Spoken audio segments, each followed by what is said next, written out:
السلام عليكم. ازيكم حبايبي؟ النهارده هعمل معاكم اللحمه المشويه في 10 دقايق وبس. هنغير بقى طريقه سلق اللحمه وهنجدد في اكلاتنا. فالنهارده هنعملها مشويه وهقولك ازاي اللحمه تستوي في 10 دقايق وبس، وازاي تتبليها تتبيله صح وطعمها يبقى روعه جدا. اللحمه دي يا جماعه لو قعدت 3 او 4 ايام بتفضل بنفس الطعم وطعمها ما بيغيرش ابدا.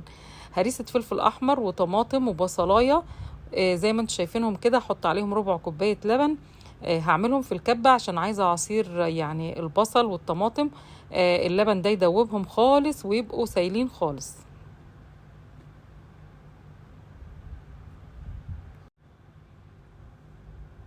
وكمان هنصفيهم بمصفى. انا عايزه العصير كله ينزل.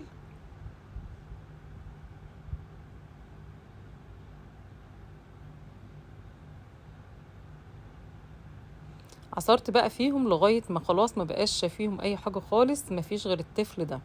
تعالوا بقى نشوف المكونات اللي هنحطها. هتطري اللحمه جدا. معلقه واحده من عصير الليمون، يعني ليمونه واحده. وعندي معلقتين 2 من الخل، خل الابيض. وعندي كمان معلقتين من الزيت. وتعالوا نشوف هنحط ايه البهارات اللي هنحطها. زعتر وروزميري يا جماعه دولت يعني احلى حاجه.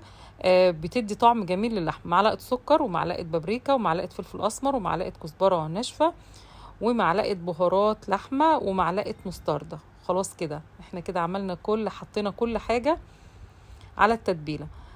ما تنسوش معلقه السكر اللي احنا حطيناها.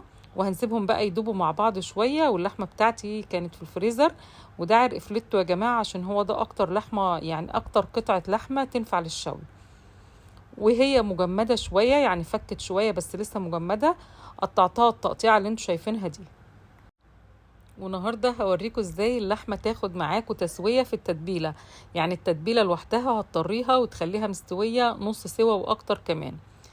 طبعا شفنا مكونات التتبيله وشفنا يعني عملناها ازاي، وهكتبها لكم كلها في صندوق الوصف. وبنزل بكل قطع اللحمه زي ما انتم شايفين كده. وزي ما انتم شايفين برضو انا مش مقطعاها رقيقه ولا حاجه. انا مقطعاها سميكه شويه عشان طعم اللحمه يبقى حلو وطري وما تنشفش معانا.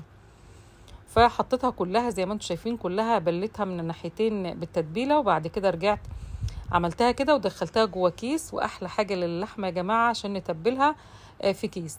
بقيت اقلبها على الناحيه دي شويه وعلى الناحيه دي شويه، وسبتها في التتبيله لمده يومين يا جماعه.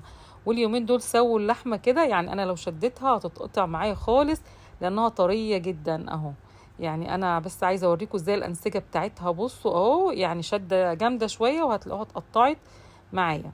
وتعالوا نبدأ في أول يعني مرحلة من مراحل التسوية. هتاخد 5 دقايق على النار و5 دقايق على الشواية الفحم أو على صينية فيها فحم. هوريكم أنا ما عنديش شواية دلوقتي بس هعملها. يعني هنعمل شواية بنفسنا في البيت. في طاسة على النار سخنت جدا. قبل ما احط فيها زيت خالص كانت الطاسة سخنة جدا. حطيت فيها معلقتين زيت، ولما الزيت خد سخونة الطاسة كده كده كانت سخنة يعني. حطيت بقى 3 قطع لحمة، مش هنكتر عن 3 قطع. وهنقلب بقى على طول. اول ما اللحمه تاخد صدمه، يعني مش هتكمل نص دقيقه، وهتلاقوها اخدت صدمه ولون جميل زي ما انتم شايفين كده. هقوم قلبها على الناحيه التانية كده. وفي الناحيه التانية بتاخد برضو حوالي نص دقيقه. وبجهز بقى طبق جنبي عشان اطلع فيه اللحمه. في نفس الوقت انا عندي يا جماعه، يعني انتي لو عندك ورقه فويل من الورق الفويل التخين ده تقدري تعمليه شوايه. حتى لو ما عندكيش اي صينيه او اي حاجه، ورق الفويل ده بيبقى قوي جدا وهينفع معانا. انا هعمل كده النهارده. واللحمه خلاص خدت على الناحيتين، كل ناحيه نص دقيقه تقريبا. وسعت شويه وهكمل بنفس الطريقه. واللي هسويه هاخده على الشوايه. وتعالوا نشوفوا الشوايه بتاعتنا يعني عملناها ازاي، او هي يعني كلنا نقدر نعملها. انا دلوقتي بحط مقدار تاني بس لازم ما نكترش عن 3 قطع. وكمان الطاسه بتاعتنا نبقى متاكدين انها سخنه جدا. ولو احتاجت زيت تاني حطي 3 قطع فحم بس اللي هنشوي بيهم اللحمه النهارده. ودي صينيه قديمه عندي. وده ورق الفويل القوي التخين يا جماعه، مش العادي بتاعنا العادي. ده ورق فويل مخصوص كده بيتباع كفرش كده للبوتاجاز. وحاطه فيه رمل زي ما انتم شايفين. وكان فيها يعني فحم، بقايا فحم من شوي قبل كده. وكل اللي احتاجه دلوقتي 3 قطع كبار هم من الفحم. كنت مولعاهم على البوتاجاز، ما خدوش في ان هم يولعوا على البوتاجاز 5 دقايق او 7 دقايق. بقرب بقى منهم قطع الفحم القديمة. عموما هو انت مش تحتاجي كمية فحم كتيرة، كمية قليلة جدا وهتشويلك كل اللحمة. اي شبكة بقى عندك سلك كده حطيها فوق الفحم، وهاتي بقى اللحمة بتاعتك اللي طالعة من الطاسة على طول وهي سخنة، وانزلي بيها كده. اللي هيطلع هعمله على طول على الفحم يا جماعة، وفي الاخر هجمعهم كلهم مع بعض. دي خدت لون زيادة شوية واستوت كمان، وبفضل اهوي بقى عليهم واقلب. زي ما انتم شايفين اللحمة يا جماعة تحفة. عايزة اقول لكم ريحة شوي الفحم مع طريان، وما نشفتش خالص معانا كمان، ما غلبتناش واخدت معانا وقت طويل. شايفين الجمال والحلاوة؟ تحفة بجد. عايزة اقول لكم طعمها خرافي. ونسيت اقول لكم على حاجة في التتبيلة، ان احنا محطناش غير كمية ملح صغيرة جدا، لان الملح يا جماعه يعني هيخلي اللحمه بتاعتنا طعمها مش باين. فبنقلل الملح خالص، كفايه خالص يعني ربع معلقه صغيره جدا من الملح. وده الدور التاني اللي طلع معايا من الشوايه اهو، حتى طلعت يعني اكتر. وبحط، واللي بيتشوي بحطه على جنب، وهم كده كده قطع الفحم في النص. وافضل بقى اكمل كده لغايه ما اخلص المقدار بتاعي، شويه على النار وشويه على الشوايه. اللي بيطلع من على النار بحطه على الشوايه. وبصوا عايزه تتاكل بجد من ريحتها الجميله، طعمها خطير يا جماعه. وجمعتها بقى كلها خلاص. طبعا تقدري بقى تعملي معاها رز او مكرونه او عيش وسلطات. وعلى فكره يعني النهارده ما عملتش معاها اي حاجه، هو يعني سلطات وطحينه وبس كده. بصوا بس انا عايزه اوريكم اللحمه ازاي طريه جدا.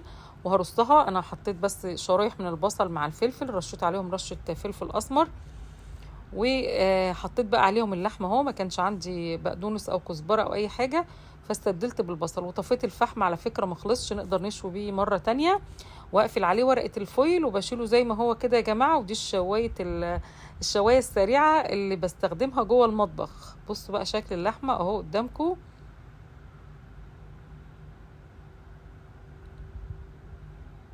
عايزه اقول لكم اهم حاجه في اللحمه دي يا جماعه، بصوا الطريان من جوه محتفظه هي بالعصاره بتاعتها، وطعمها خطير جدا، ويعني هتعشقوها بجد. اللحمه دي قعدت عندي يومين و3، فضل منها شويه منسين في التلاجة لمده 4 ايام. ولما جيت ادوقهم لقيتهم بنفس الطعم وكأنها لسه معموله حالا طازه.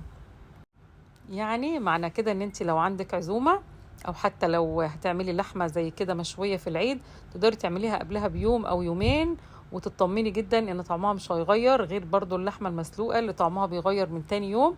لا دي هتفضل بنفس الطعم، يعني الريحه تحفه جدا. انا كده خلاص خلصت الفيديو بتاعي، كان هدف الافاده. حطوا بقى لايك للفيديو، شيروه في كل حته. اشكركم جدا، شكرا لكم.